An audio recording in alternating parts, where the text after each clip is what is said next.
when your identity is Yep. built into that uniform and who that is, Yeah. when you lose that identity, you lose life. Yeah. Right?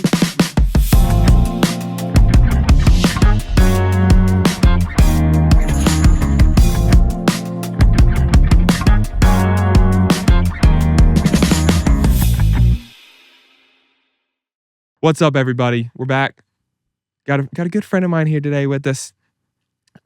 He is, and honestly, it's probably a miracle we're still friends right now, and we can get into why. We can get into why.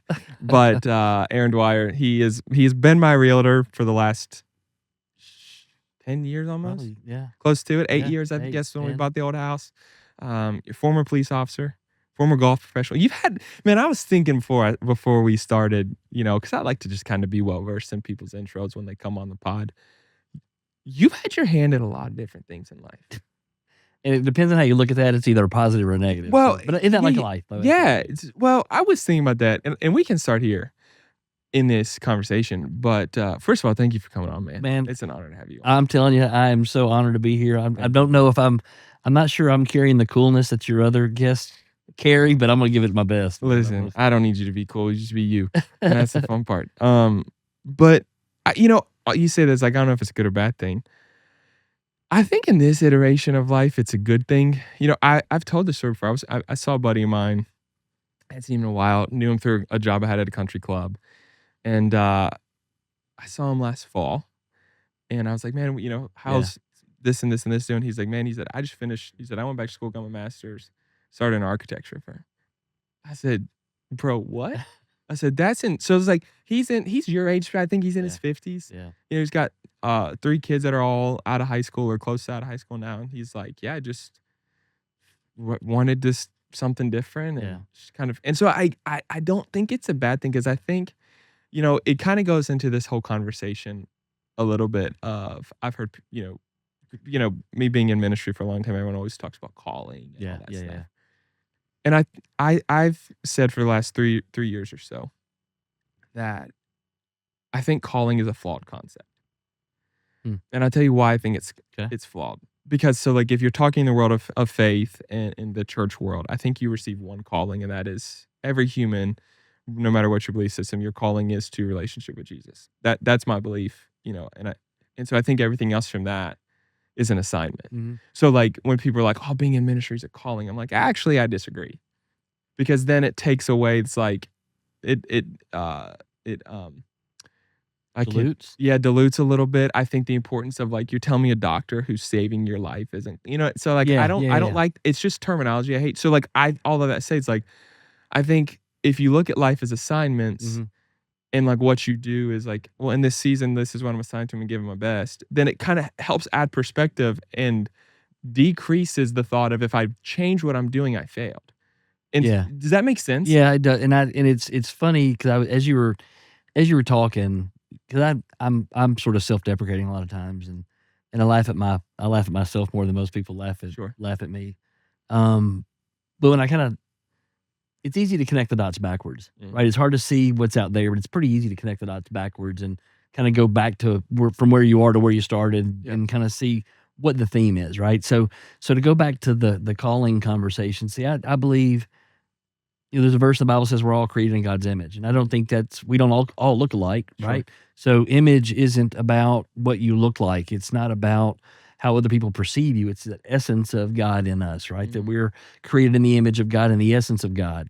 And in that frame, we're all created to be great. Like, we're all created to be great. None of us are perfect. We're all flawed, but we're all created to live greatly, to live in greatness. And I believe that to my core. Yeah. And many times as humans, because we have the power of, well, let me back up before I go any further. And that greatness is not for us. Yeah, that greatness that greatness is to make other people better. That greatness is to share with other people too. And that's how communities are built. That's how faith was built. That's how great movements are built, is that one person shares that greatness with somebody else and lights the flame in them, and then they go light the flame in somebody else. And so when I go and back from where I am now to where I started, and this just really came up in me about 4 or 5 years ago, where I've just really, really honed in on my job on this planet is to help other people find their greatness. That's my job on this planet, and to pour into that as much as I can to help them to go make disciples, go spread that love, whatever it that is, fire, whatever it you're doing. Yeah, right? yeah, right. And so to your point, the calling piece of it, I'll say it this way. We all have free choice. We all have free will. We all do what we think in our head is the right thing to do. And in many times, we're allowed to go down that path as long as we go down that path, and it hones, it refines, it sharpens us, it gives us different skill sets to around that same theme of being great. So whether it's a police officer, being a golf pro, being in real estate, being a dad, being a husband, being whatever it is, it's all around that same thing. Yeah. Well, and you said a couple of things there, that I kind of want to touch on. And I think to clarify a little, even what I'm saying, like, I just think if you look at life as a series of assignments. Or unfortunate events. Yeah, well, but whatever. and yeah, and I think that's part of life too, is like you're gonna go through shit, like no matter what happens. And so, but like I think if you talk about assignments, if you look at life as assignments instead of just like I'm called to this, man, I could go down this, and I don't want to go down this rabbit hole. But I'll say this: I think if I look at life as assignments, then it makes it harder to feel like when an assignment ends, I failed. Because no, I get that. If you're not careful, if I just go, so like for me, like case in point, I was in ministry full time or off and on full time for 10 years, 11 years, something like that. And for a long time, I would have said like I was called to be a pastor for my whole life. Well, man, I went through some stuff that my perspective on that shifted. Where I feel, what I feel now is different. Well, if I look at it as I was only called to do that one thing, well, then I failed because I'm not doing it anymore. Right. And so that's why, that's when I started like kind of studying this concept of more like assignments versus callings. And I think like, and you hear calling outside the church world, but sure. I think if we as human beings could start just to look at life a little more as, I think, assignments of like, in this season of life, you're assigned, your assignment is to be the best realtor and trainer of people and dad that you can be. And I think it absorbs, because like if not, and you go like, I was called to be a police officer. Well, you're not doing that anymore. Does that mean you failed as a police officer? Right. Or does that just mean that you did that as long as you're supposed to do that and you changed? You know what I mean? Yeah. Yeah. And I think, and I gotta kind of be careful what I say here. I still have friends that are police officers. I'll say this way, because I've got a varying perspective on this, just because, my dad was a police officer. Yeah. Started in 68. Left the police department in 84. Maybe or 82. 82. Okay. Went into ministry. So I don't even know if you knew this. I did. My dad was a Southern Baptist preacher. Yep. So my dad was a preacher. And man, when he went into ministry, he didn't have mega church. It was, it was $75 a week and living in a parsonage, and hoping people bring us food during the week, so we're gonna live and survive. And I was young, man. I was 8, 9, 10 years old. So for me doing that, following his footsteps, because I saw what was happening behind the scenes. I saw behind the curtain in the ministry world. I'm like, man, that's not for me. And in the 80s, it's different. And then when he went back to the police department, that really was his identity. Wearing that badge and having that uniform, that was his identity. And I think that's where kind of it's a very small, slight difference. The difference between your calling and what was the other word you used? Assignment. Your assignment, right? Is how I would describe it. Yeah. Like, you could put the uniform on and do that job and be that person, but it's not who you are, right? Yeah. And so I got to the police department when I was 21. Yeah. I went to the police department, and not because I wanted to be a police officer. It was really out of a moment of desperation. Sure. I don't know if I've told you this story. I'll tell you. I'm gonna tell you how I got in the police department. Okay. So I was a golf pro at the time. Yep. And was had come back from Southwest Florida, went to MTSU, and got a girl pregnant. Yeah. My kid's mom, she got pregnant, and you know, in the golf business, there's Bro, you're man, you're gonna be struggling. Yeah, when like that's what you're gonna be we struggling. both have worked in the golf industry before. It looks So much fun. It looks so much fun, it looks like and it's it's so much and fun. like now, granted, It there is are it is play- fun. There are yeah, there dude. It's like the amount of free stuff I got when I was there. yeah, it was, Oh, it was the best. I miss that. Okay, sorry. I interrupted Aaron good. to take a phone call. So to continue what you're saying. So golf though? Golf, yeah. Oh yeah, dude. It looks so flashy. Like you see professional golfers. First of all, there's a difference between There is professional an enormous golfers difference and a golf professional. Correct. And the other side of that is there's, I mean, especially like this was early 90s, right? Mm-hmm. Yeah, there can be money in it, but like the guys that I know that make really good money have been in the industry for 30 years. Oh, now they're club GMs. They're not just golf. They're club GMs, and they're running the whole operation. Yeah, they're directors of golf, and they run the whole. And like, listen, it's cool, but also there's no off time in golf. Right. I mean, especially if you're in Florida. Yeah. Yeah. Anyway, so I come back home. Yep. So I come back home. Go to MTSU. So I'm gonna get my degree, and I've got to find a job. I've got to be responsible. Was this when you now. started playing baseball? No, the baseball's already over. Baseball's already over. Okay. Baseball was over. Okay. Matter of fact, when I went to MTSU, I said, "Hey, can I have another year or two of eligibility?" And they said, "No, you're done." So okay. So my dad, who's on the police department, gets me a job in Metro in Nashville, and but I was working in the records room. Okay. So I was a civilian, but I had insurance, and that was the whole key. Yep. Is I could get hired, have insurance, take care of my daughter, and everything's gonna be okay. And man, this is what happens to me. Yeah. My ego starts to pop out, right? So when you work in the records room, my shift was like 4:30 in the morning to 1:30 in the afternoon, so I could still play golf all day. It was fantastic. It's a great job. And I had my work was like early in the morning. Yeah. And then I was done. I mean, I was a government worker. I was just hanging out, not doing much. Peeking it. Yep. Yeah. And there was this officer who had been taken off the street, had been put behind a desk, and he would come pick up the stuff that I would, what my job was is everything that came in from the night before, I had to disseminate it to everybody, detectives and all the stuff. So he would come get a stack of these reports for his group, but he wasn't on the street because he was a knucklehead. They'd taken him off the street, put him inside right in a desk because he was a knucklehead, and he kept getting complained on. Yeah. So they put him inside. Yeah. And man, he would talk so much shit to me. Oh, so much shit to me. And I was in my 20s. And I was full of piss and vinegar in my 20s. 100%. And 90% of 21-year-old. Yeah. And so I told him, I said, I promise you, if they gave you a gun and a badge, they'll give me one. Because I promise you, I will be 100 times better of a police officer than you will be. Yeah. And that kept on. He'd come by. Every time he got a chance, he'd come by and give me shit.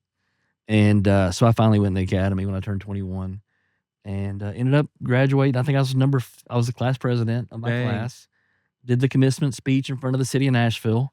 I don't think there's a record of that anywhere. Cause I'm sure I've lost that videotape somewhere. I wish I could see that. I think I was number 5 overall in the class of 63 we started with. Wow. And then we ended up with 48. And but that was my moment to grow up. Right? That was my moment to get out of, because when I was playing golf in Southwest Florida, I mean, I was drinking and smoking and gambling and playing golf and hanging out at bars and all of the fun parts of golf is what you just mentioned. Being the fun part. I mean, I was living the life, right? I was living on the beach in a trailer with 2 other golf pros, and we were like, it was pretty cool. Oh yeah, it was pretty cool. Well, so you said something a minute ago that as well that I really like, and you're talking about, calling is like in all of us is to greatness. Yeah. Whatever that looks like. Yeah. And, a couple weeks ago, had my buddy AJ Thomas on, and we were talking, and I just happened to be looking this morning because when we're recording this, our episode with him, or my episode with him, just came out. And we talked about how our greatest currency is people. Yeah. And in that conversation, because I brought up, I was like, I think people misunderstand that thought though. Because you said, like, And what made me think of this is you were talking about how people are like you're meant to pass on and invest your greatness of whatever you're good at into other people so that they can also become great. You know, whether that's monetary, whether that's time, whatever it is. Like, Yeah. you know, it is building people is I think the greatest work of life. Yeah. And you know, where I think people get lost in that at times is they look at people as currency in that they are meant to be spent for my benefit, not in that currency in compounding interest of I'm I, I invest in you with no expectation of return other than you to invest in others. Yeah. And I think that's where I think the older you get to, the more you can identify it. But isn't that relationship, right? Yeah, it is Isn't that the 100%. essence of Yep. relationship? Is like I want to be with you because I want to give you all I can give you, and I don't expect anything in return, right? I just want to help make you better. Yep. That's how I look at, and I think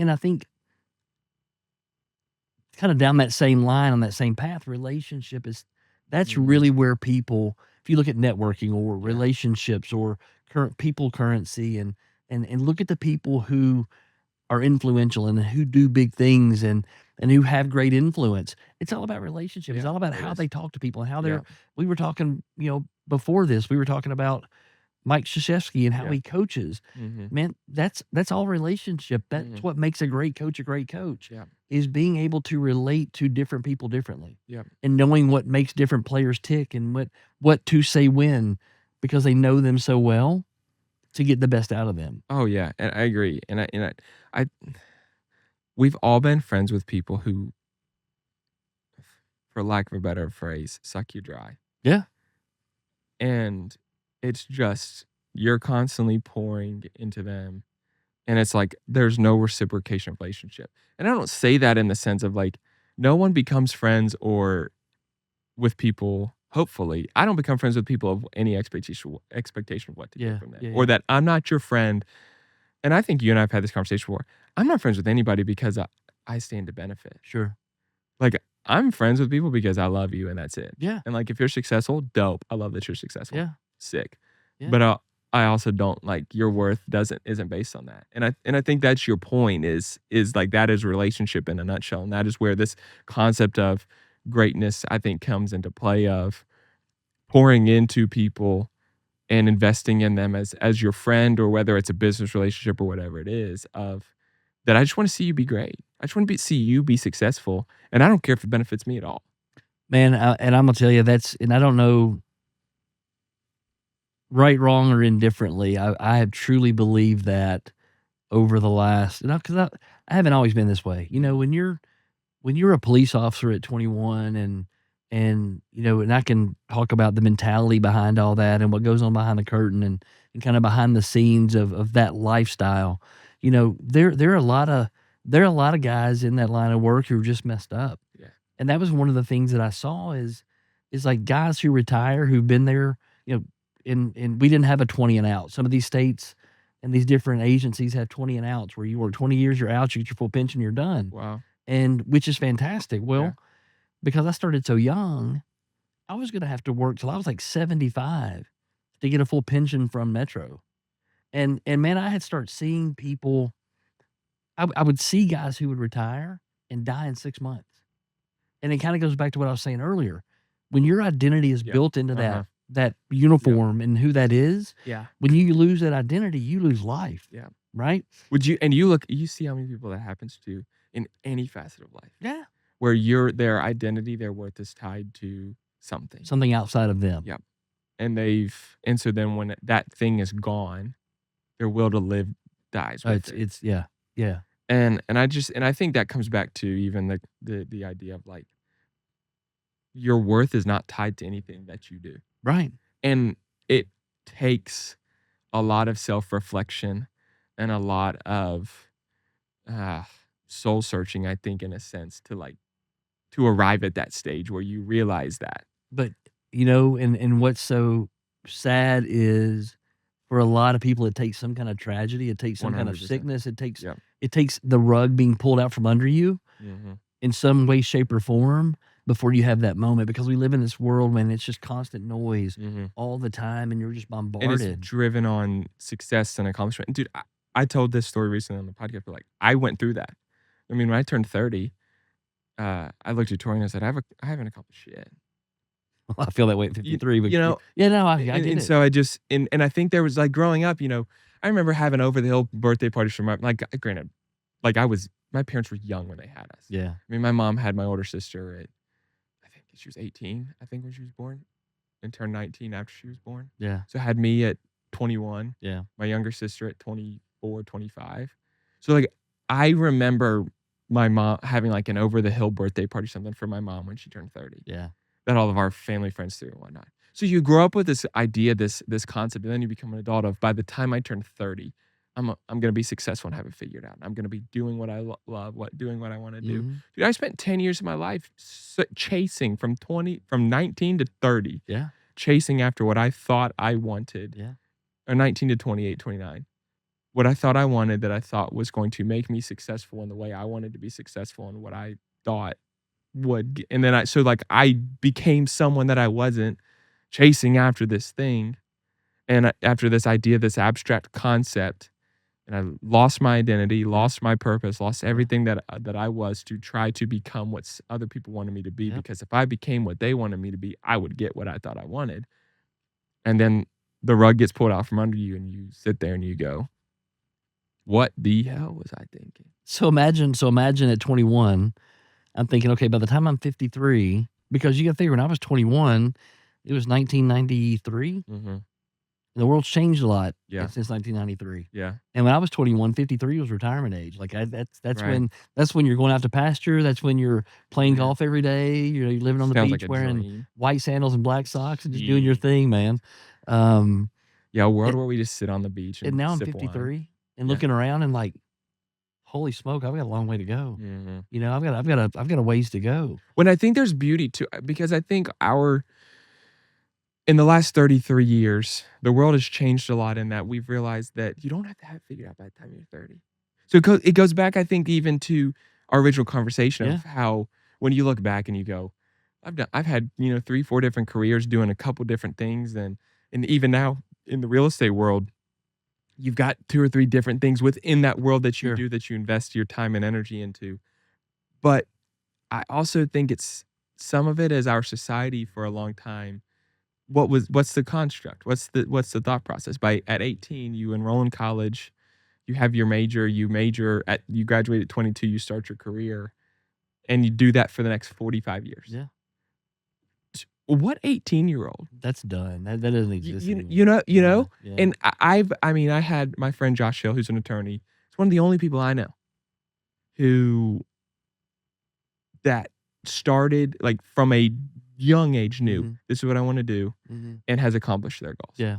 Like I mean, when he was in 3rd grade or something like that, he wrote down that he wanted to be a lawyer and a judge. He's not a judge yet. Someday he will You probably will he will be. be a Yeah. judge. But and now he's a practicing attorney. So it's that is where I think we have to uh, to your point of you're 53 and you're like, man, I've got a long ways to Yeah. go. I do think our society though has come around to. I don't know if you've ever listened to Gary Vee or not, but he's Yeah. real big on that of like, you're in your 30s, you're young. Well, yeah, You've yeah. got so much time, and you don't have to be in your figuring it out, or you can still be figuring it out and be in your late 20s, early 30s. Well, and I think a piece of the construct that has also changed is you don't have to have it figured out. Like, you'd Mhm. like to have it figured out, Mhm. but the like, I don't feel 53. Mhm. Like, I don't feel like I should be retired. I feel like I should still be if I Yeah. were retired, I'd be bored as I'd be absolutely out of Yeah, my and mind especially bored. your personality, Yeah, I'd you be out of my mind thrive bored. in going. I'm just a driver, and Yeah. so for me, all of these different gyrations and all these different industries, all these things that I've done, there's always been this central theme. Like the most important thing I ever did was as a police officer was make impact on people. Mhm. That was it. Yep. Like the times that I remember the most outside of being in Canine, because that was an absolute ball. Yeah. But outside of that, it really was the moments that I got to. 'Cause I worked in the projects 8 of my 13 years, Wow. and more times than not, in that culture, in that area, in those parts of town, dads aren't there. Mhm. They're gone. They're absentee. And so these 15, 16-year-old kids, when the testosterone starts to flow, they want to jump up in their mom's face. They want to jump up and say they're the man of the house, right? So some of probably my most rewarding experiences were being able to take those kids, have a conversation, get through that anger, get through all that stuff, make sure that I went back and followed up with them, make sure I went back and talked to them again outside of that particular night, and watching them be more respectful, seeing them take their place in, because at the end of the day, they really are the man of the house, Right. and they're carrying something they shouldn't be carrying, Right. and so they're really, really confused on how they're supposed to be, Yeah, they're teenagers. right? They see the influence out there somewhere and think that's how they're supposed to be. So those were hell. I remember when I got done, my last couple of months when I worked day shift, I'd go to University Court. I'd pull my police car up. I would take my gun belt off. I had a football in my car, and I would go out on a Sunday afternoon, Sunday morning, and throw football with kids in that courtyard, just Sick. throwing football. Yep. Because I wanted them to see something different. Mhm. I wanted them to have a different perspective. So for me, even if I look at like leaving the police department, going to be a high school teacher for a couple of years, it always was about what kind of impact can I make? Yeah. Like, what can I leave behind just to plant a couple of seeds? It's not my job to make it grow, but it is my job to plant the seed. Mhm. And so now I carry that forward even into my real estate business because it means more to me. The transaction means very little to me. Mhm. It's after the transaction. What seeds am I planting? Am I setting people up for success? Am I making them better as a result of their interaction with me? Mhm. Am I making them better? Yeah. And if I can do that, then I'm happy. I was gonna ask you that, because you've been in real estate now for 10 years, right? 20. I got my license when I was in '06. Really? I'm in my 20th year. Were you Crazy. I did not realize it had been that long. Yeah. So when I met you, it was 2016. And that was one of your I think the first of your 3 biggest years Yeah. in That was the first year I went full time. Okay. Yeah. That's what I was thinking of. So Yeah. 16, I mean, I remember we talked somewhere in that time frame because we bought our house in 18. Yeah. Our first house in June of 18. And you helped us with Mhm. that. And I remember that, I mean, 16, 17, 18, you were Oh, because in crushing. 18 also was the time where you were expanding out of Tennessee. You got your Kentucky office. I think that was when you started. That was in 18. Yeah, so that was when we were Yeah. because I remember when we were buying our house, you were coming to our closing for our first house from, your wherever Hopkinsville, is that where Hopkinsville, you were opening an office up there when you were with Exit? And so I was gonna ask though, like how that thought of making people better, the impact you leave, how that's carried into real estate. And you just addressed it. Yeah, yeah. It's funny. So the real estate, kind of the theme of my life has sort of been, if I look at one side of the fence, the theme of my life has been just living by the seat of my pants. Which is kind of fun. And I think a lot of that is a result of kind of growing up like I grew up, being in the police department, because you don't, as a police officer, I didn't plan long term. I was just trying to get through the next day. Sure. Like I'm chasing bad guys trying to get guns and dope and see how many fights I can get in a night, and hopefully I make it home. Right? That's kind of the way it was. and so that really has been detrimental to me. Sure. Down the road, getting into real estate was not much different than that. Because I'd started I knew when I finished my bachelor's degree in '01, I knew I didn't want to be a police officer anymore. I knew that was so you were in the force from early 90s to early 93. 2000s. Started in 93. Okay. And so I finished my bachelor's degree in '01 and just kind of looked around at the landscape. And I was running with all the dudes that were high speed, low drag. We were doing SWAT stuff and training places, but our personal lives were just an absolute debacle. Were you still married at this time? Yep. Or okay. Yeah, I thought so. Yep. And I'd had a run. I had kind of a come to Jesus moment, reconciled with my wife, and sort of move forward, and everything was gonna be great. But in '01, when I finished my degree, I decided, Jake, my personality is if I'm not number one, I don't want to do it. Yeah. Like I'm gonna I gotta be number one, or I'm not I done. get I'm not gonna do it. And I didn't want to be the chief. I Mhm. didn't want to be in the command. I didn't want to do Oh, all that stuff because no I don't like way. sucking up. Yeah. I'm just not that. I'm But not that in dude. that world, there's a lot more politics There's a than just whole lot yeah. of politics, and I'm not a Yeah, yeah, politic yeah. guy. No, no. Um, so I was always looking for what I was going to do, right? Mhm. And so I started flipping houses, flipped a couple of houses, and when I saw the check that the agent got, I said, "Psh, "Man, I could do that." I mean, he put a sign in the yard. He didn't do anything else, and Mhm. they got that much money. Bro, especially in the early 2000s? So Shoot. that's when I went to real estate school. That's when I went to real Really? estate school. So I went to real estate school in the evening because there wasn't online. You had to go in person, and I got my license, and I did it part time from '06 through 13 because I was always like a lot of real estate agents are scared to make that jump, Yeah. right? They know up in their mind they have the thought Mhm. that they can do it, but they don't have the belief in their heart that they can do it. Yeah. And that's what I had. Yeah. And I'd been through a divorce, gotten remarried, and you know my second wife was like, "Nope, you got to have a plan. Yeah. You're not just going to do this willy nilly." Because Mhm. I'm a willy nilly kind of pirate. I mean, I'm a Yeah. swashbuckling kind of dude, Yeah. and because I know I can make it work. I Yeah. know I can make it work. And so yeah, when I went full time in 16, the conversation was, and I had a 6-figure W-2 job. I mean, I was doing pretty good. Yeah. Um, What were you doing at that time before you so I was working for a company called Allied Modular Building Systems. Mhm. They built prefabricated buildings, Mhm. and so I was a design sales Okay. consultant for them. Okay. And actually had sold. I designed this. Dude, it's such a badass little concept.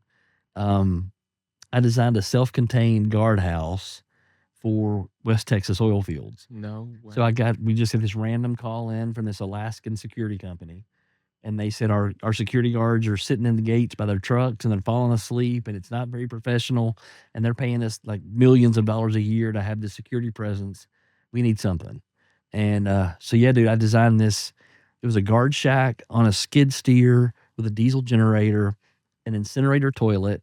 It had an air conditioner in it, tinted windows, front porch, and they could pick it up on a skid steer, load it on the truck, and drive it to wherever they wanted to drive it. So it was completely movable, completely mobile. That's insane. Sold 83 of those suckers. Sold 83 of those bad boys. And Good Lord. Yeah. and so the CEO of the company came to Nashville, hands me my check, and he said, "Let me ask you a question." And because this really translates into, I think translates it definitely into my real estate business, and also translates into life. Okay. He hands me a check, and it was a pretty good check. And he said, "Did that take you any more effort and any more time to sell this than it does $1,000 to get $1,000 check?" Hmm. And I said, "No, it was exactly the same." He said, "Then stop focusing on $1,000 checks." Dang. And that just stuck with. That was in 2008, Yeah. and it just stuck with me. And so when I got into real estate, I kept that was my same mentality. Yeah. Like, so I built a golf course luxury lakefront niche, Yeah. kind of my first full year in the business. Not to say that I don't sell other houses because I do if the Yeah. opportunity presents We're not itself. on a 'Cause golf I want to help course. people. We're not on a golf course, a lake, or No, luxury here. no. So I mean, We're in the country. I love to help as many people as I can help, but that's my niche, right? Yeah. Right. But if you look at that from a life perspective, getting into belief systems and Sure. what you focus on and kind of the thought patterns, your belief systems, and kind of putting the thought and the emotions together to create a belief. What do you believe about yourself, Mhm. right? And do you believe you're $1,000 check, or do you believe you're a $15,000 check, Right. right? What do you believe is possible for you? Yeah. And then that, I believe, ties into the original part of the conversation, which was your calling, and what you do as a human, your Yeah. greatness, that piece of you. Mhm. And man, so many of us are chasing somebody else. Yeah. So many of us are chasing something on the outside to make 100%. us happy, Yeah. Oh, to absolutely. fulfill us, Yeah. to make us better. And man, if people would just, and I think this is maybe my mission, right? Just helping people through whatever construct that looks like, whatever that, if it's real estate, if it's real estate coaching, if it's, through the vendor network, through Sure. whatever it is that I'm doing, helping other people recognize their personal greatness has nothing to do with anything on the outside. Yeah. Oh, It is, 100%. dude, it's just you waking up in the morning Yep. being good, being Yep. great. Well, and I think that is part of the one of the hard parts of life is because you got to make money. You have to Yeah. to survive. Yeah. And it's so easy to become so trapped in that. Well, once I get this, then I've got it. And it's just, I mean, I think the quicker you as a human, I think if you were to survey, you know, the 100 wealthy people, they would probably all in some capacity be like, I got over that. Because it doesn't get like I have friends that are wildly successful. Yeah. A few years ago, one of them called me. It's been a while ago. More successful than they ever thought they would be. I mean, wildly. Mm-hmm.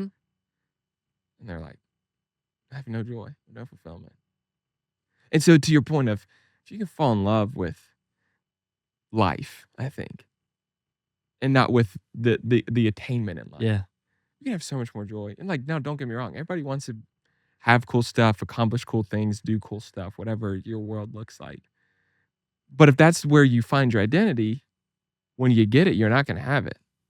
Because that's not who you are. Yeah, exactly. It's something else, Mhm. right? It's some ancillary thing Mhm. that you think if I get it, it's going to make it better. Yeah. But you can never catch that. No, You're never going to catch that. no, Right? not one bit. And I say this all the time. I say it to Jagger because my 14-year-old Jagger, the hockey player, and I tell him all the time, I'm like, dude, as long as you don't quit, nobody can beat you. Yeah.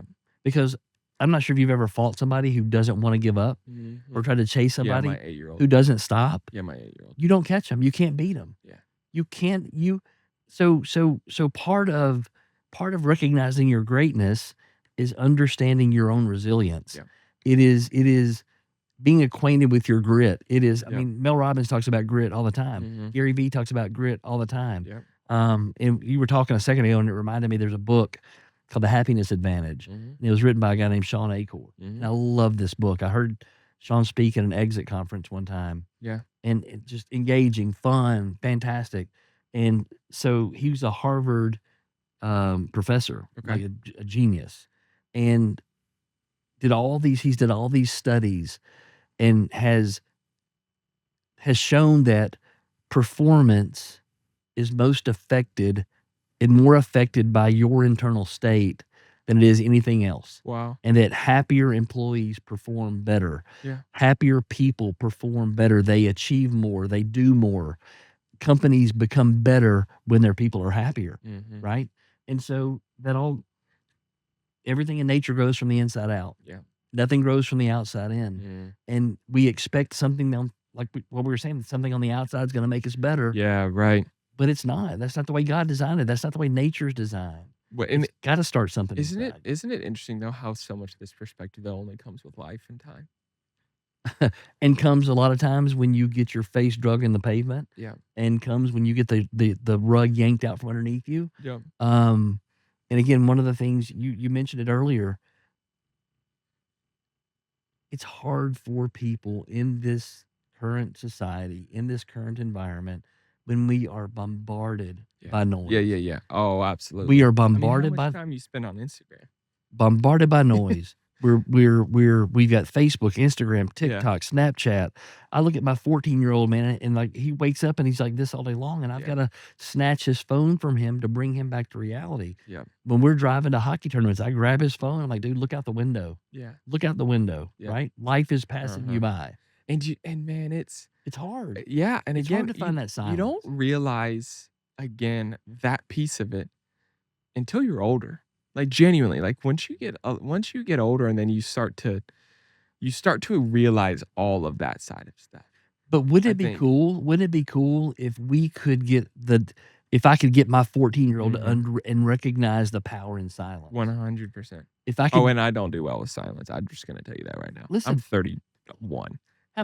when you wake up in the morning, because this is one of the things I coach all the time. Yeah. When you wake up in the morning, after you make your coffee and kind of Yeah. go through all that stuff, what do you typically do? Take Roman to school. Okay. After that, do you take him do you talk to him? Do you turn the radio on? Oh no, it's When you wake up, you turn the listen- TV on? Do you turn the TV on when you wake up? He does. Okay. I don't. You Okay. know what so usually I'll give you now. This is our typical mornings right now. It used to be back in the day before he woke up at the ass crack of dawn. I'd have 30 minutes of silence, and I'd get up, read my Bible, do it, drink my coffee, in silence. Yeah. Bro, his ass wakes up before I do now. And he'll come, especially when he's in school, bro, he'll come in at 6 a.m. Dad, it's 6 o'clock. Why aren't you up yet? I'm like, bro, it's 6 Because a.m. it's 6 o'clock. I'm like, and Damn, he is, kid. dude, and he loves to be early. Yeah. So, like, I'll get up, make my coffee. He's in the living room watching Dude Perfect usually. And 7 a.m. and I'll drink my coffee. 7 a.m. we're out the door, and you know what our mornings are on the way to school? We listen to house music. Just all the way to school. Dude, it's what he wants. Dude, there's somebody's made playlists. He's getting out like this. He's getting out. Bro, listen, to the point where, so he's got, there's a playlist that someone has made of all the songs Dude Perfect has used in their videos. Bro, to the point where we will pull in the drop-off line and he'll go, skip this song. Skip this song. Skip this song. Can you turn this song up? Roll the windows down. And we'll pull, and like I'll be parked and I'll like go to turn down and goes, can you turn it back up? Yeah. I'm like, bro, do you need hype music to get out of the car? I'm like, is this your pregame playlist right now? Walk-up song. You gotta get him a walk-up song to school, dude. It's so funny. But so, no, I mean, to your point, to your question, I was like, my mornings are not filled with silence. Yeah. At all. So that's one of the things. So again, imagine if we could, for our kids, your kids, everything's cyclical. Yeah. Everything right, comes back, right?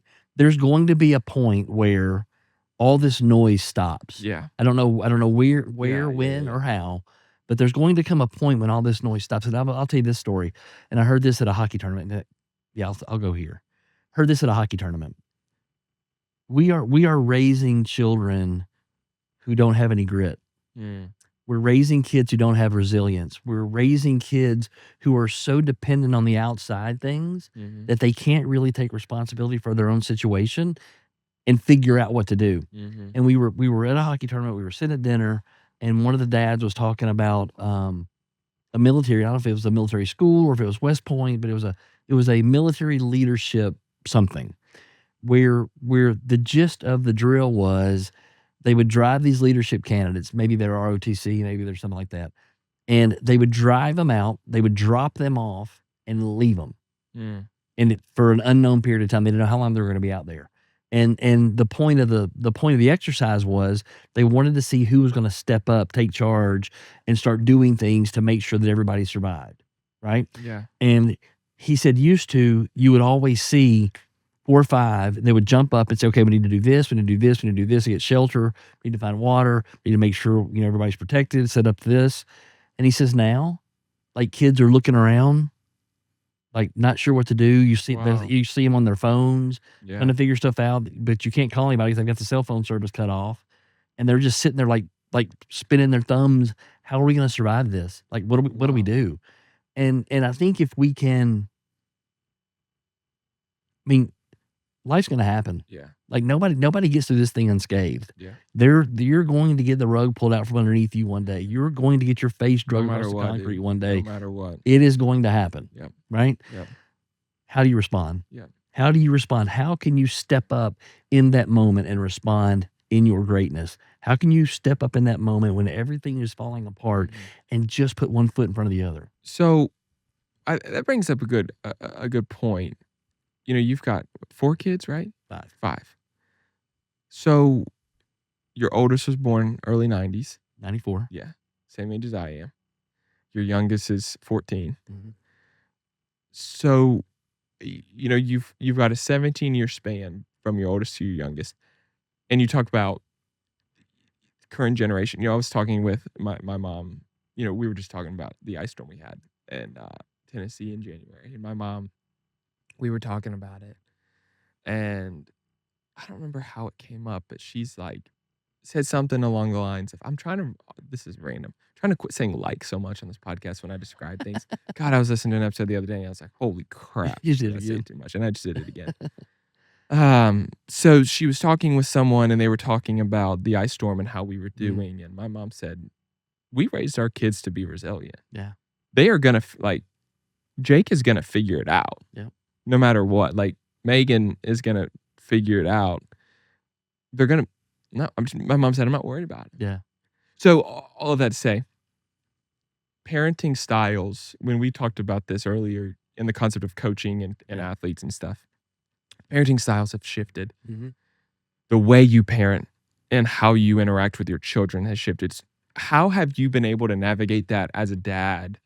You know, when you think of your oldest, and now she's a 32-year-old adult, has her own life. Mm-hmm. You've got kids in between there that also are adults, and then you've got a young teenager.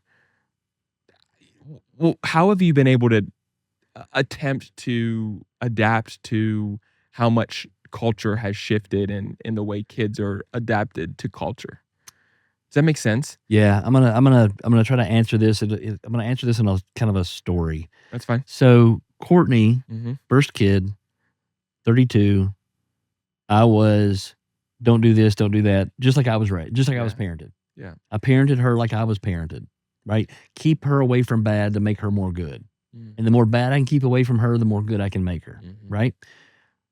She did exactly what I did when she got out and got a chance to sow her oats. She went out and found bad stuff because that's just what you do when you're kept from that your whole life. It's when you're sheltered, and that is, Tori and I have talked about this because we both were somewhat sheltered in a lot of ways, and it was our parents' attempt to protect. Sure. And so I don't fault them at all.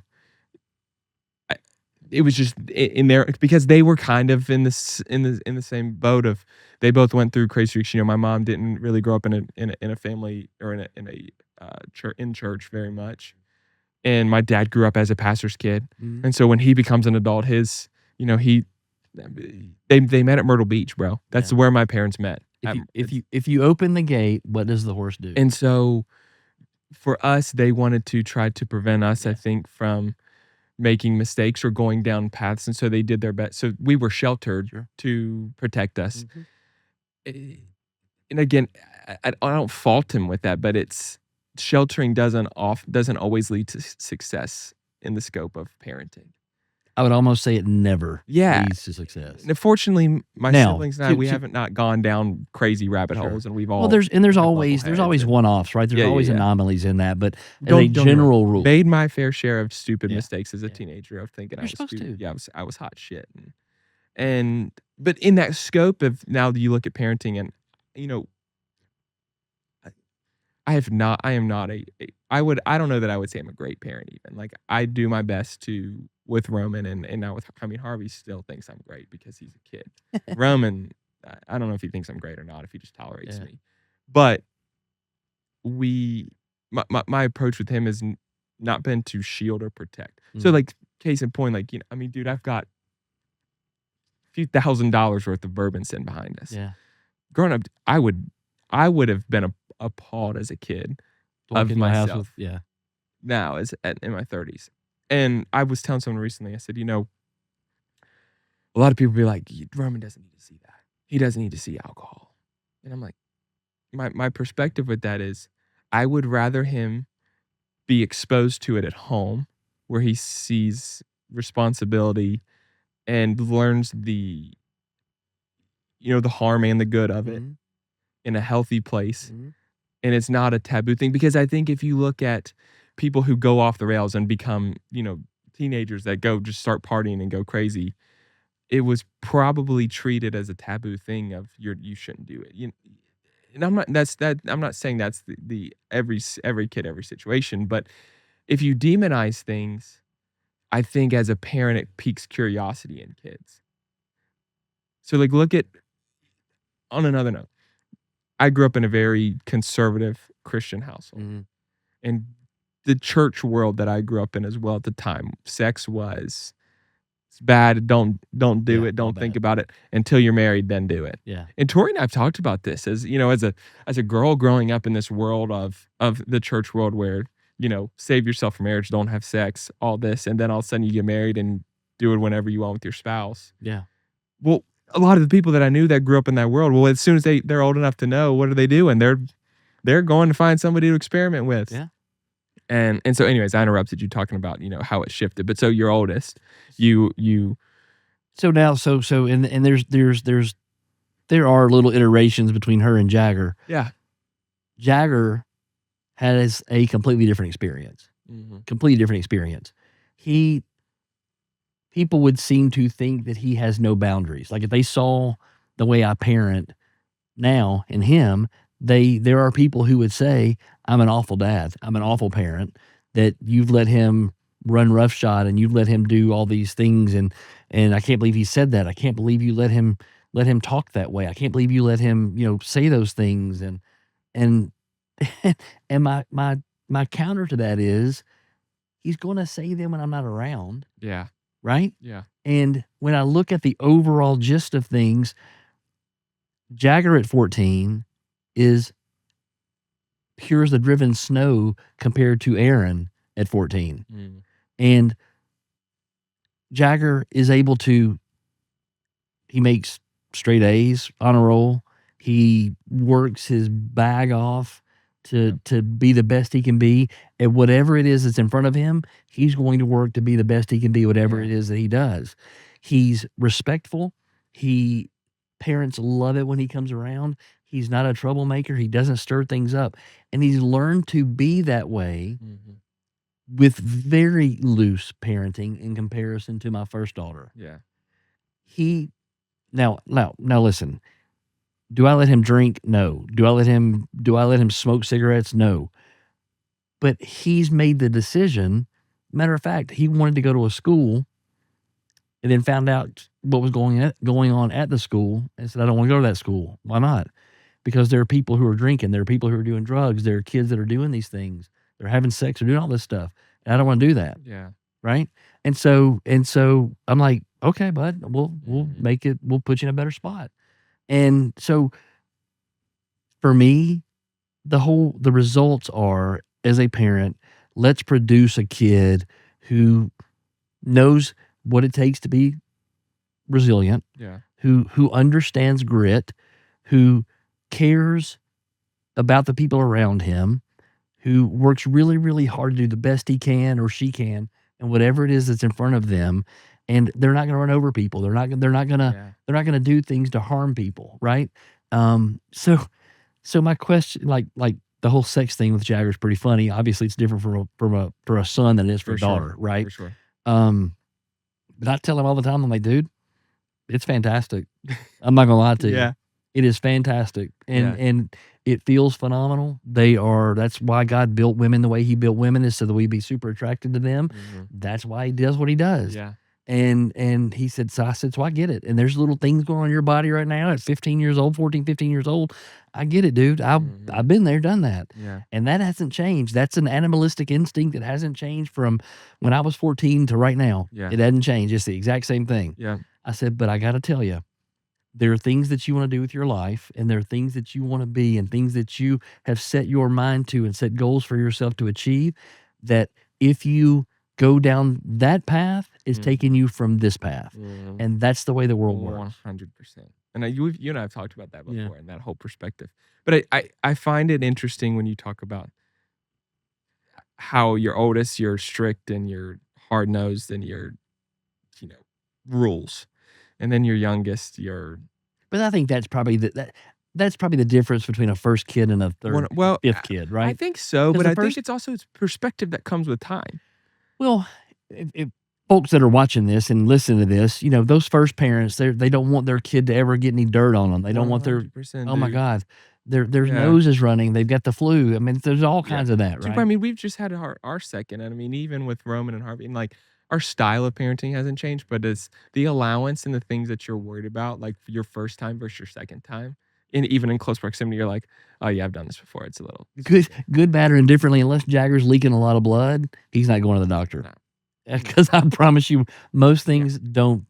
Well, let me say this, because I want to talk about this, because I think this was the big shift for me. I can honestly say I was an awful dad for a portion of my life. I was just an awful dad. I was selfish. I was self-absorbed. All I thought about was me. All I cared about was how I felt. And I was a really bad dad to my kids for a period of time. And kind of after the sort of the reclamation of those relationships and kind of fixing those relationships. Two of the two of the first four came to live with me in junior high school, and both of them just really, really excelled. Cade, the one who's the youngest of the first four, fantastic kid, unbelievable. The junior at MTSU, Yeah. just an unbelievable kid. This goes back to our conversation about the kids you throw out in the woods and let them figure it out.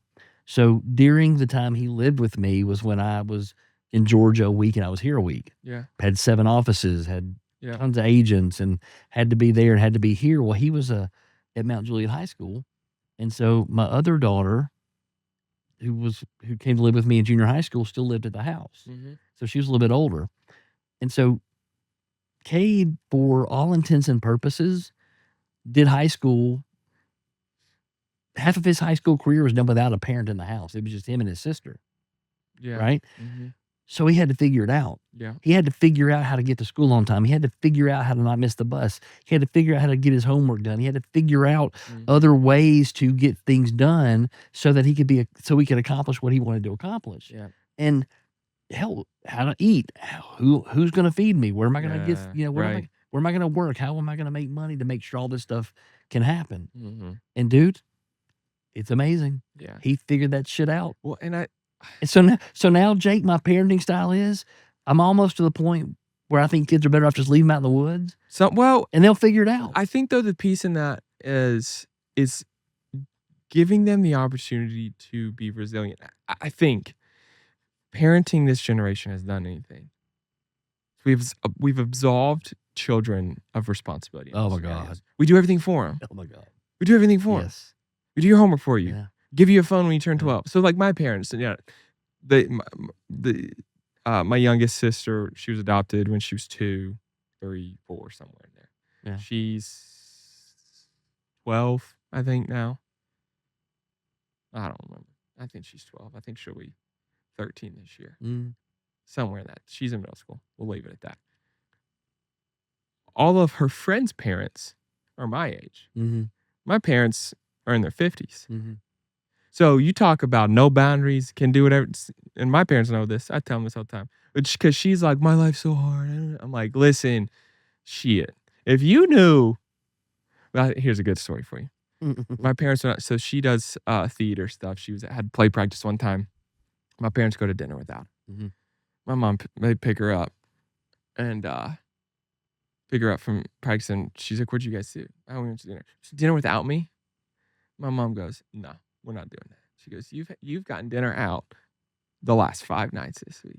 Your older siblings never went out to eat. Yeah. I mean, so all that to say, so they've become more lax in a lot of areas. One thing they haven't though, the youngest wants an iPhone. She wants a cell phone so bad. She's 12. All my friends have cell phones. Most of them have for 2 or 3 years. Yeah. Since like late elementary school. I want an iPhone. I want an iPhone. I want an iPhone.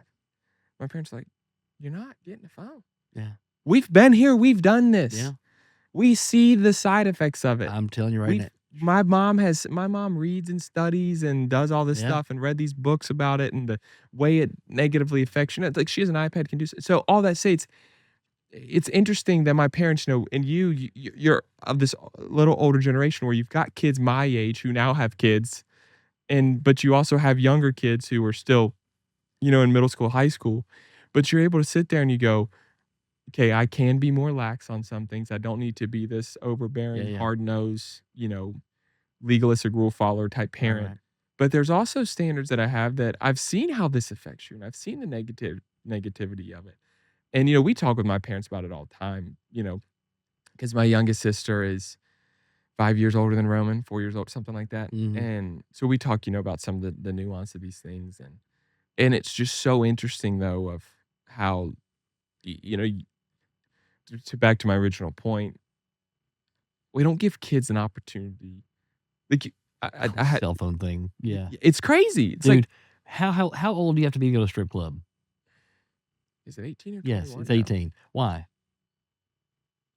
I don't know why. So they don't want kids under 18 to see. What's the legal age? That stuff, right? But dude, at 12 you can get a phone. That's my point. My point.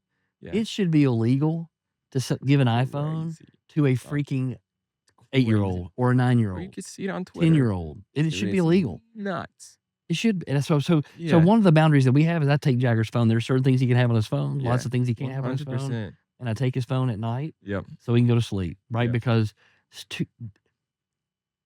I don't know. I'm sure there's a study somewhere. I'd have to look it up and see. But I would almost bet because I have seen this study where kids that look at their phones prior to sports, because that's what I'm a hockey dad. And I care about that's that. what you do. Yeah. That it affects their performance. That when they have kids that don't have a phone, their minds aren't just like scattered around here on all the stuff on their phone. Their performance actually goes up. Their performance actually increases. Yeah. And I'll tell you a story about that. When I was in high school, dude, I have been out of high school now for 14 years this year, I think. My junior year, I decided I wasn't going to text anybody on game days. I don't know why. Actually, I kind of do know why. It's kind of rocky with a girl, and I was trying to like end it, but not end it. I was gonna pull the whole "God told me not to date you" card somewhere along the lines. I was awful. God, I'm sorry. But anyways, so I had this game. I was like, I'm not gonna text on game day, because I didn't want to talk or something. Right. Whatever. Bro, I had like 15 and 15. I legit, I think, had 15 and 15 or 18 and 12, something. Dude, I mean, I go, oh, I might be onto something. Yeah. Next game, I had 20 and 10 or something like that. And I was like, yo, I might be onto something here. Yeah. And then it changed my senior year when I started dating another new girl. Well, that ruined my senior year of high school baseball was a girl. But there are cell phone technology incredible. Like, I'm great. I mean, dude, we're recording a podcast for people to listen to on their phones. Yeah. But there is so much that I think if you're interested, because my first phone was a singular Nokia flip phone. Bro, I had the box, the big one. Yes, dude. But I mean, iPhones didn't come out until I was in high school, I think, and I didn't get an iPhone until I was a senior. Yeah. And it's different now. Again, if you ask any business owner about his employees, if you asked people what their distraction are people's, I think it's the biggest demon out there right now is distraction. Yeah. And why silence is so hard, why quiet is so hard is because we have become so overstimulated with, I mean, your phone's vibrating right now, right? No. We become so overstimulated with all the things that are out there. And it doesn't, and if you're ADHD like I am, it doesn't help. Literally just dinged again. Right. So and you think about, we're raising our kids from the time they're 9 or 10 years old to become addicted to distraction. 100%. And they can't focus. I mean, how old was Jagger when you first let him use an iPad? 5 or 6, probably, give or take. So his mom was against my wishes. Wow. His mom said, "I'm gonna get him a phone," and I was like, and he had the little Gizmo watch. Yeah. And she's like, "I need to be able to call him." I said, "You can call him on my phone, and I'm happy to let him talk to you. Yeah. But don't get him a phone." And he almost lost his life because he got a phone, started downloading apps, started looking at boobs and butts and things like that. He was smart enough at 8 or 9 years old to create a different personality. Yeah. And he was sending all these messages on these chat boards. And like, I literally, I think the statute of limitations is over now. But I literally tried to beat the skin off the back of his hind with a belt, dude. I'm telling you, it was unreal. And I just think there's just too many. Yeah. You can be lax in parenting. But have standards and boundaries. But I think to your thing of, you talk about how like people are like, you have no boundaries, but you have standards.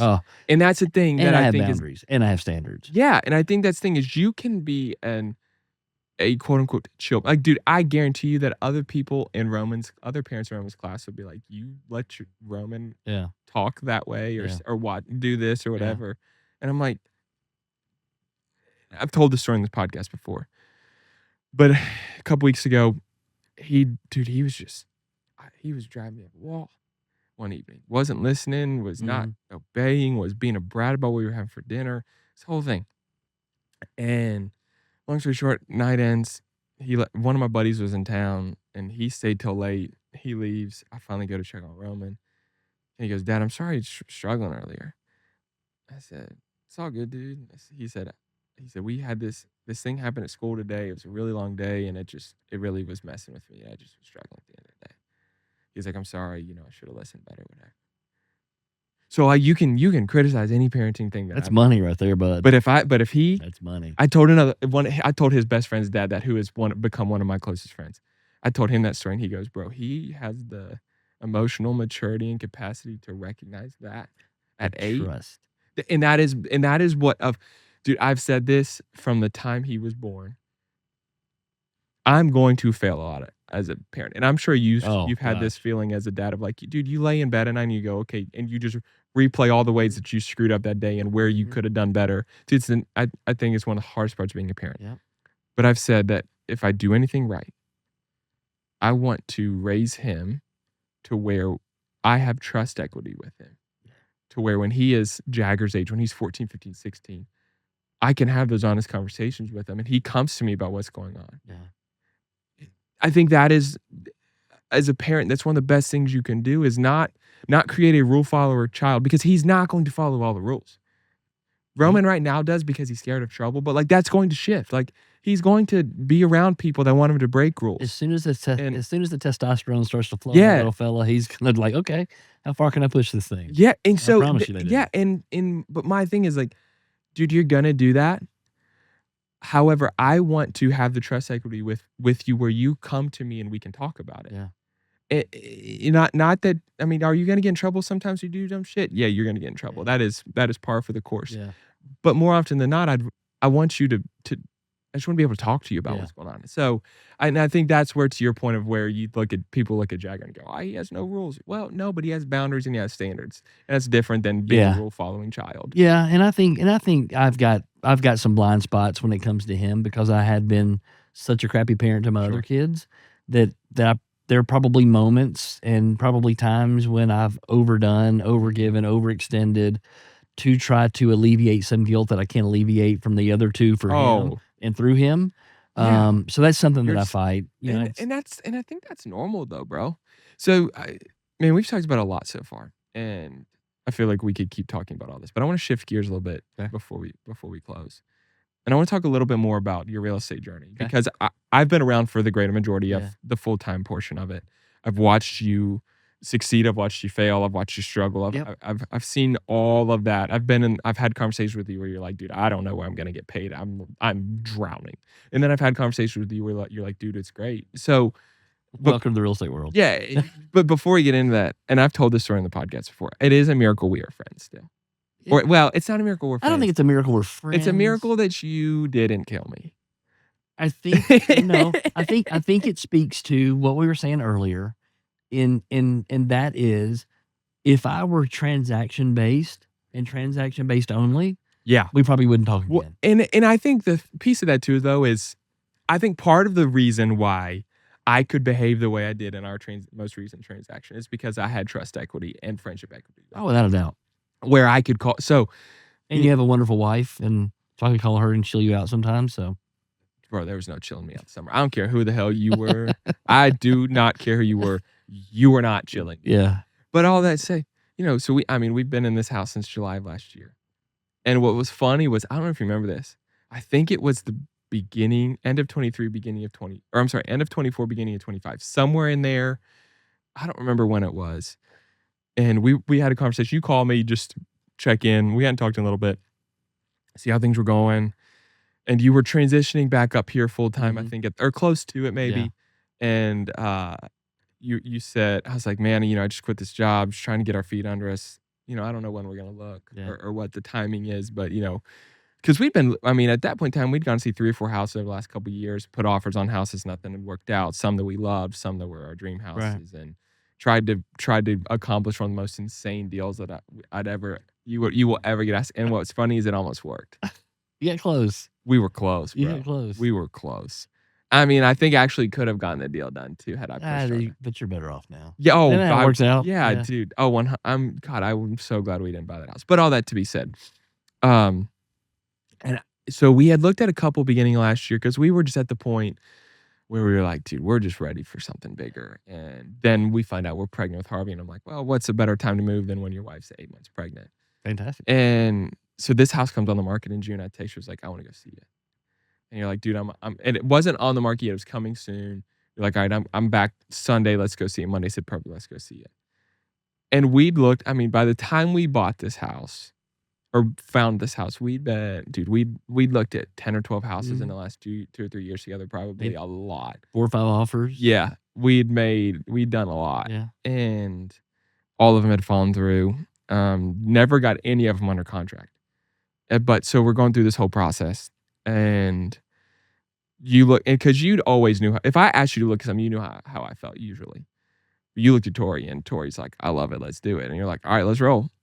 So we get this house under contract, dude, in what, 3 days, I think? It was not long. It was, I mean, I think we submitted our offer either that night, the next morning. It was one conversation. Yeah, It was under contract. and it was done. Yeah. I mean, in significantly under ask. Yeah. Significantly. Yeah.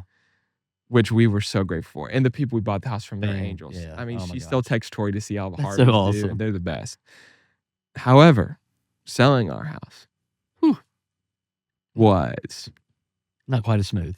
Bro, the first episode I recorded was with my friend Josh Ellis, who was in real estate. And that was when I recorded that episode with him, we were in the midst of all of the shit at the old house. Dude, I've got to watch that episode. Were you fired up? Yeah, my blood started boiling when I brought it up. God. And like when I recorded with him, I think I think when it was the worst, there was a lot of there was like every time I thought it couldn't get worse trying to get that thing closed, it kept getting worse. Well, every time. You know, but it's like I always relate this to some bigger philosophical point. Yeah. But isn't that like life? Oh, yeah. This singular event isn't a big deal. Yeah.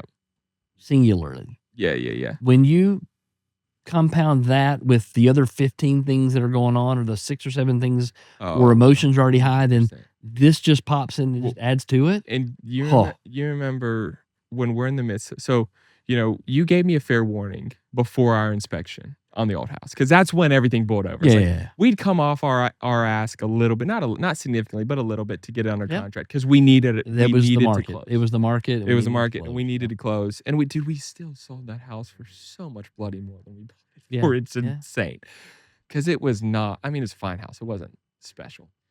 So, the day before our inspection, you gave me a warning. You said, "Hey, just want you to know, the buyer on your or the person that's under contract on your house, they just blew up a deal over an inspection. So just be prepared that they're going to nitpick over something dumb." Yeah, boy, did they. Boy, did they. Boy, so howdy. So my family was in town, and so the next day they do the inspection. You text me like, haven't heard anything so far. We'll see. The next day, I get an email from you of 10 bullet points of what they want done. 10. You know how much we asked for in this house? 3. And this house is 50 years older than our old house. And I'm like, and dude, there was major things I needed done in this house that I just was like, I'll deal with it. Like, let's do these couple things that are really, really big.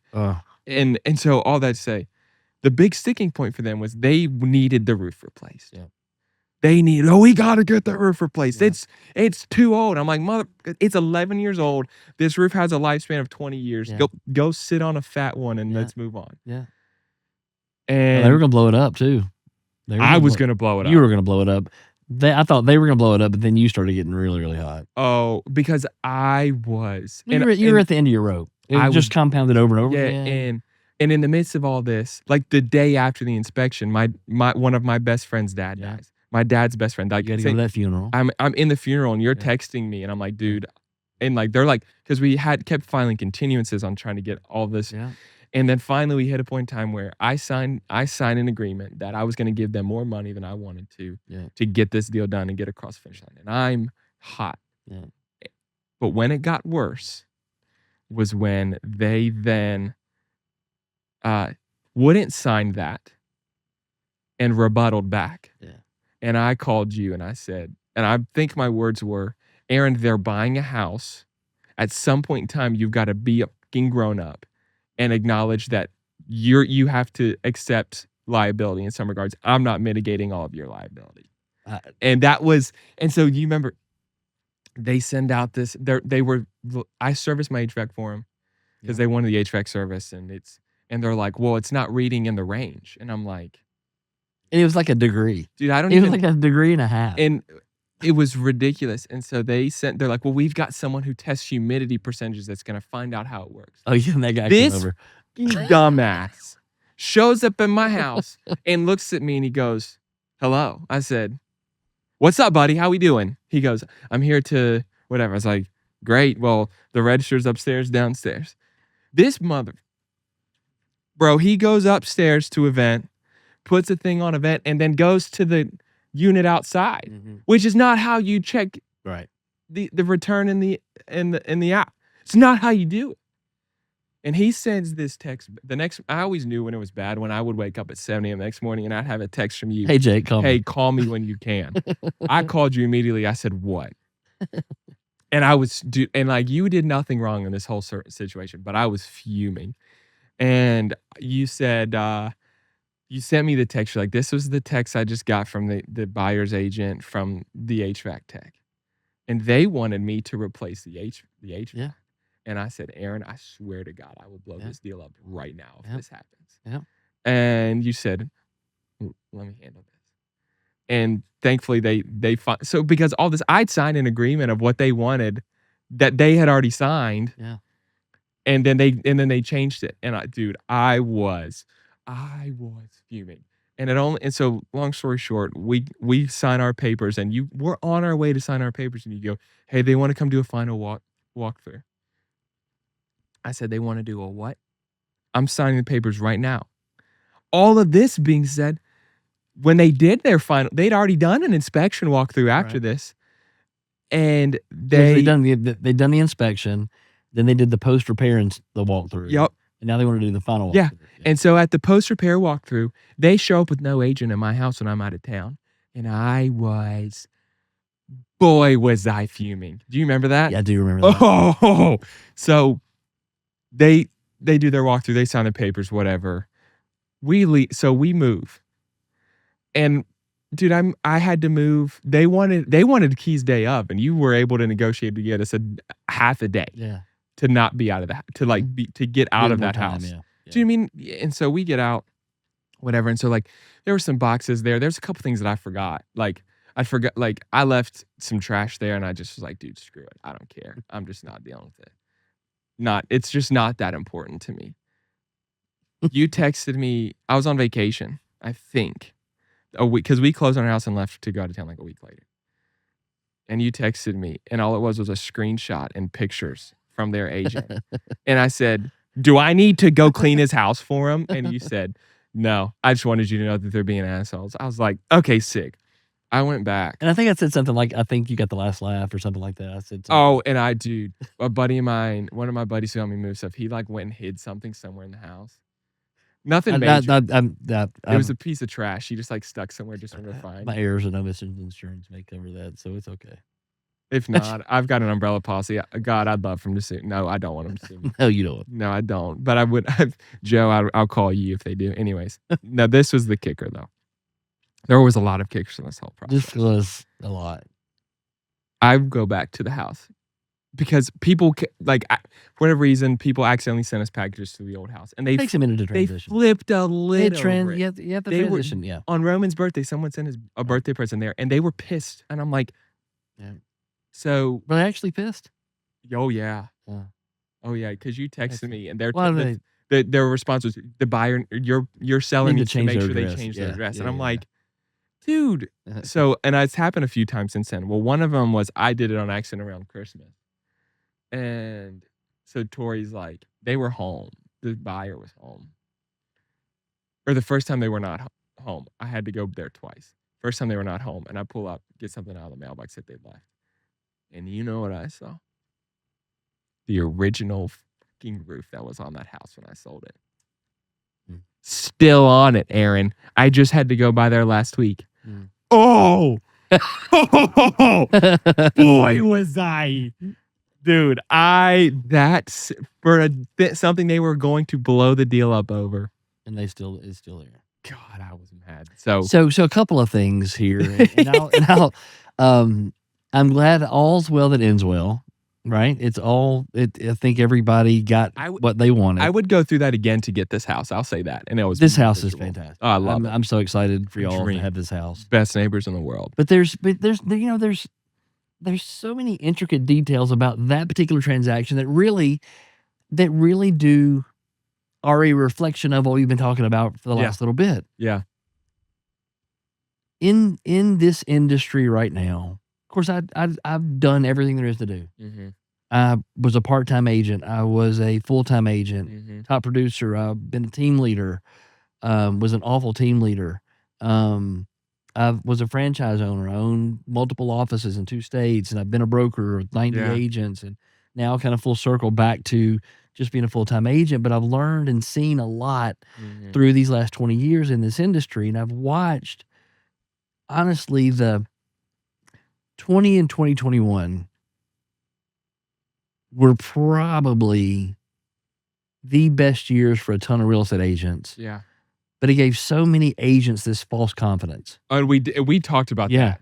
It gave agents this false confidence because, like, anybody could sell a house in 2021. Yeah. Anybody could. Yeah. And it made very average or maybe even less than average agents look really, really good. Yep. Because if you could just get out and talk to people, you would sell a lot of houses. Oh yeah. And the market was unreal, dude. Unreal. And I think I had a false sense of confidence in how good I was as a broker and as a trainer and as a coach because all of our agents were just screaming. But on your particular transaction, that's not unheard of. We have a lot of in this industry. It's a female dominated industry. Right. And a lot of the females that get into the industry, they are teachers or they are housewives or there are very few who come from another career to get into this, do this full time. Yeah. It typically starts as some part-time thing just to pass the time. And I think in that, when you couple that with most brokerages don't train their agents the right way, most brokerages aren't taking agents and mentoring them correctly. They're not getting their feet under them the right way. You have what you have here. I can't imagine, and I don't think I've ever done it in 20 years in all the transactions I've done. Yeah.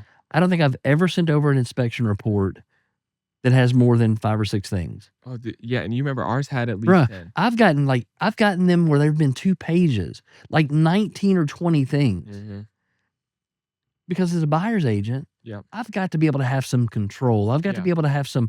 I've got to be able to lead my clients in the best direction possible, 100%, right? Yeah. And if this house needs this many things done, okay, then let's ask for a price reduction. Yeah. Let's get some money off. And I want you to fix this because if the seller fixes it, they're going to fix it as cheap as they can fix it. Yeah. They're not going to and you're going to call me a year later saying, hey, the lights they put in don't work. And I don't want that. I want your experience to be phenomenal, right? I want your experience to be really, really good. And I think in this particular case, that buyer's agent just didn't, and the fact that she was a secret agent for another country we won't name. Yeah. And it was not in the country the whole deal. In Europe for most of the transaction. Yeah, was not here the whole time. She wasn't able to lead her clients correctly. Yeah, that was, and we talked about that somewhere along the lines in that. And then what's funny was like this one, we sent over I think 4 items maybe from the repair, 3 or 4. Yeah, and they were big. They were big things. They were big. They said done, and then I'm like, I could ask for 3 more. And they oh my gosh! And guess what?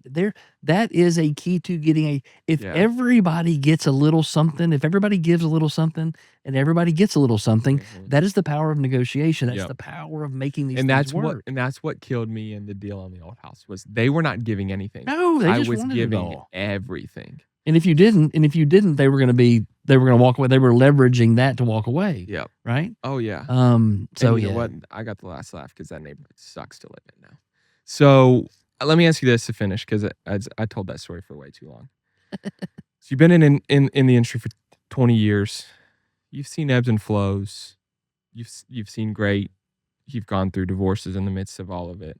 You've lived a lot of life through it in a lot of the last 20 years. What's kept you going? Oh my gosh. Because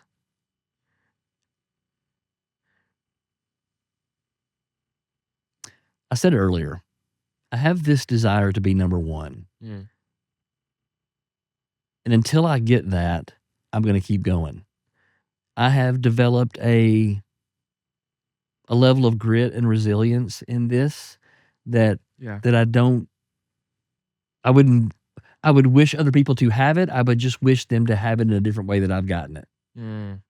Right? Yep, I that want you makes to have grit sense. and resilience, Yeah. but I don't want you to have to go through the stuff that I've been through to get it.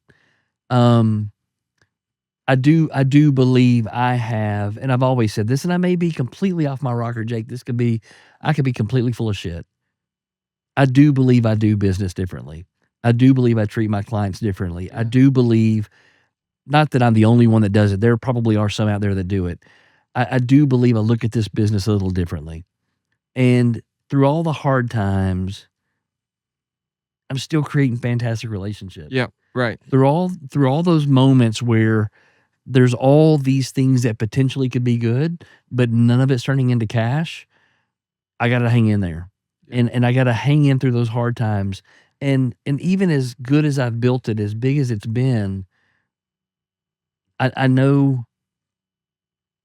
at the end of the day, the people that I'm able to help, the relationships that I'm able to create, Yeah. the goodwill, the greatness that I'm trying to build through either the personal real estate piece of it, through the team real estate piece of it, bringing on team members and helping them be better and helping them see a different way to do things, or the little bit of coaching that I'm doing with folks and helping them to see their business differently, and even now the vendor network, man, and I had a conversation with somebody on the way over here Yeah. talking about this, like, oh, I've been part of Realtor List, and I've been part of this, and I've been part of that, and I said, okay, cool.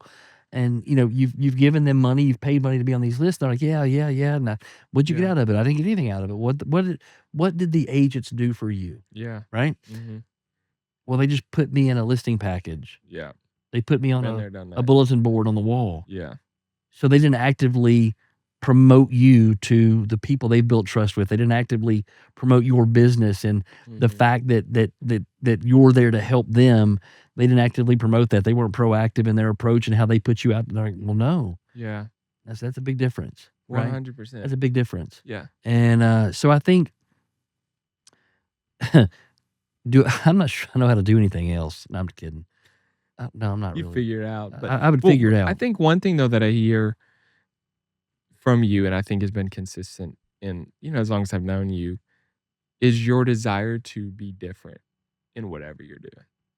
And I think that's part of what keeps you going from my perspective, is that, like you just talked about, like this whole vendor network you're building, which I'm aware, I know what you're doing. I mean, I'm a part of it. Yep. Is when you look at it, it really, and it's part of that whole like finding the greatness in people and championing the greatness that you see in people. But it's really kind of rooted in your desire to be different. You talk about being number one, and you want to be the best and find a way to be the best at everything you do. Mhm. And for you, that looks like finding a way to do things in a way that no one else has done it, which I think is part of what can make people great, is that piece of like, there are just some people who are trying to do something that's been done in a different way, and that's what sets them apart. Man, I appreciate that. And honestly, I had this conversation with a coaching client 2 days ago, and she called me out of the blue. Yeah. And because I've kind of been trying to figure out how to allot time, right? Mhm. And because there's only so much of me to go around. Yeah. And she said there aren't very many people who.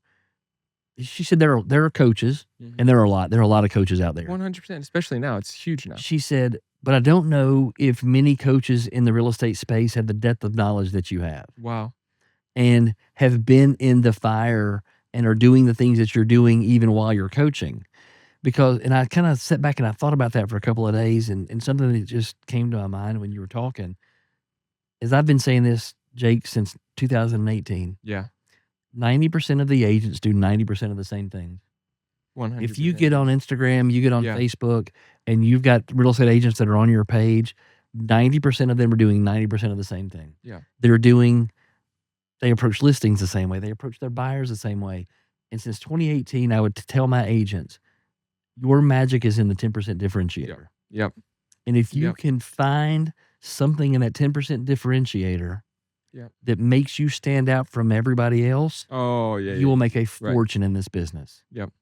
And so I think that's life too. it's everything. You just don't realize it until you until you get into the get nitty-gritty into of it. it. You get in the nitty-gritty of it. You Yep. sit in those quiet times. You have your face drugged through the gravel. You have those moments where the rug's pulled out from underneath you, and you're like, okay, do I reinvent myself, or do I just dig into one thing I know I'm really good at that nobody else is doing? Mm-hmm. And if I can dig into something nobody Yep. else is doing and go with full bore, because it'll be successful. That's the nature, I feel like, at times of, life, is when you're not successful, what do I need to change? What do I need to reinvent? What do I need to do differently? Rather than realizing there's something that you do better than other people, that you're just trying to do too much of other things. And if you would lean into that one thing and do it better than everyone else does it. Dude, that's we've been talking about that, like the focus. Yep. So because I'm divorced, I know we got to go. No, you're good. Because I'm divorced, I have a lot of time with ChatGPT now, and of course, I'm sure if you were to ask my chat, like he probably says I'm absolutely insane. Oh yeah. But to your point, Yep. I am a builder. Mm-hmm. I am a fixer. Mm-hmm. I am a guy who will be a visionary and who will jump out and he will do things. And I've had these enormous conversations, and the gist of it was, this is what you're good at. Go do more of this. Yeah. And I went, oh, wow. Yep. And all that noise goes away. No, 100%. All that distraction goes away. Yeah. Because again, that's a problem in this business and in life, but especially real estate business, is everybody has a shiny penny. Yeah. Everybody has a new model. Mm-hmm. I've got a new lead source. I can get you this many deals. I can blah, blah, blah. It doesn't matter what it is, dude. Even like in the podcast, like the amount of times I don't use LinkedIn. I have it. Yeah. But I genuinely, I don't know what the point of it is. Like dead ass. I don't know what the point of LinkedIn is. I've got one. I get an email or a message on there. I don't hardly ever use LinkedIn. Yeah, I don't hardly ever use it. Yeah, I don't either. I get a message once a week though. Somebody saw my podcast and they want to do something for me. They want me to pay them a fee to do something. I spent last year, when I didn't have the money to spend, almost $3,500 with this guy who said he was going to get me coaching clients and he was going to get me all these leads, and we would have these calls. We'd do all this stuff, and yeah. So more of the stories, I don't pay attention to those. Yeah. So, but yeah, it's to your point. It's like there's a bombardment of things out there and the noise, and to be able, when you can strip the noise back, whatever it is, and you can hone in on what it is that you are assigned to and what you're good at in your assignment, I think you flourish in life. And here's how you do it. And this is, but I'm gonna give all my coaching secrets away. I can't wait. Here's how you do it. You got to be quiet. Yep. You got to shut out the noise. You've got to get up before anybody else gets up. Yep. Before Roman gets up. Before Jagger gets up. I'm telling you, this is my number one starting off coaching with me. Yep. What time do you get up? Get up an hour earlier. Yep. And they're like, oh my gosh. That teaches discipline. And discipline's a big part of eliminating noise. Oh, yeah, it is. Right? Yep. And if I can get you up in the quiet when nobody else is around, if I can get you up before anybody else starts pulling, especially for women.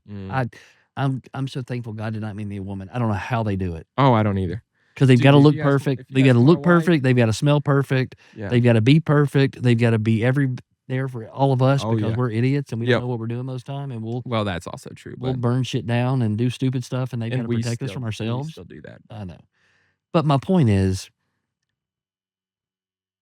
the only way to connect with your greatness, the only way to truly be happy when nothing else is going right, is to have those quiet moments where nobody else is pulling at you. Nobody else is at you. You don't have a phone.